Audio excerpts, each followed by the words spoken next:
It's harvest time of the year, and as you'll see, I'm in the orchard now with the apples, and we're going to pick a few of these. And we have a plum tree behind us, and we'll get some plums. But we've also been up to Saul, which was the very first church, by all accounts, that St. Patrick founded in Saul, and we were inspired by the wonderful singing of the choir practicing for the Harvest Festival.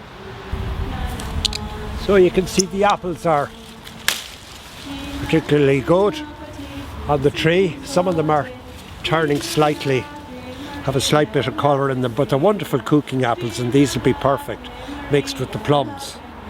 And we'll also put a little carrageen moss in, rather than have too much sugar in it. Lovely on your porridge. The kettle be boiled. Now we'll do the plums. So here we are at the plum tree now.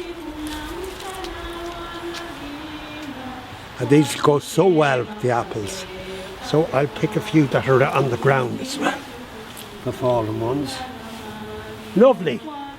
So we're just back from the orchard where we collected the windfall apples, and we collected the plums, and we're going to make apple and plum compote, which is ideal as an accompaniment or a dessert with ice cream, or I love it on my porridge. The recipe is on page 76 in the book. We'll just do these apples first. So we're just going to core the apples. Some of them may have bruises in them like that after their windfall. So we won't be too worried about that. We'll cut that out. I'm going to just use some of the rind of the lemon to give a little flavour. So we don't want to waste anything. Patrick would have been very proud of how he stored these lemons, and he wouldn't have liked to waste anything, so we shouldn't waste anything. What we'll try to do is we'll try to cut out the amount of sugar.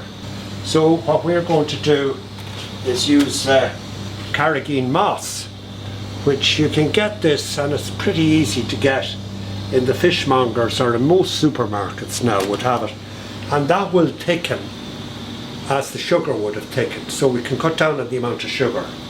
So we know that the winter is coming, so that should prompt us to make things like this that our grandparents and mothers and fathers would have done. Just going to do the plums now after the apples. So we're just cutting through them like this. We know there's a big stone in the middle.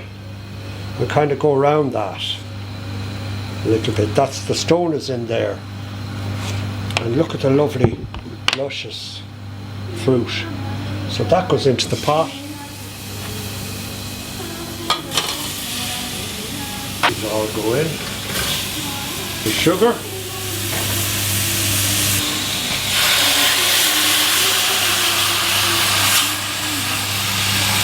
We won't need much more than that to boil it down.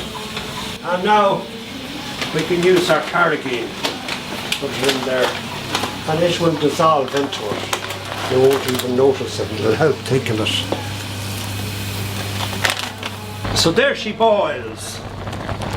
Nice one. We'll turn it down a bit, but it still will need to stew for another while.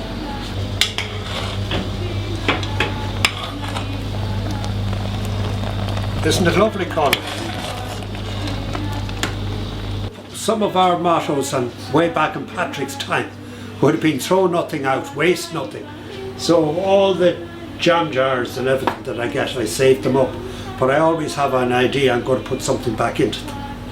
So we used 5 apples and 5 plums. We peeled and cored them and added about a litre of water and about 3 tablespoonfuls of brown sugar and a big strand of carrageen moss. And we've made 1, 2, 3, 4, 5 jars of compote that you could actually give out at Christmas presents or Christmas time and save yourself a lot of money. ni jina tukufu, la furahisha, linatutuliza. Malaika mbinguni wanalimba, usiku na mchana wanalimba, wakisema Ave, Ave Maria. Ni jina tukufu, jina la Maria, wakisema Ave, Ave Maria. Ni jina tukufu, jina la Maria. Lovely. Excellent.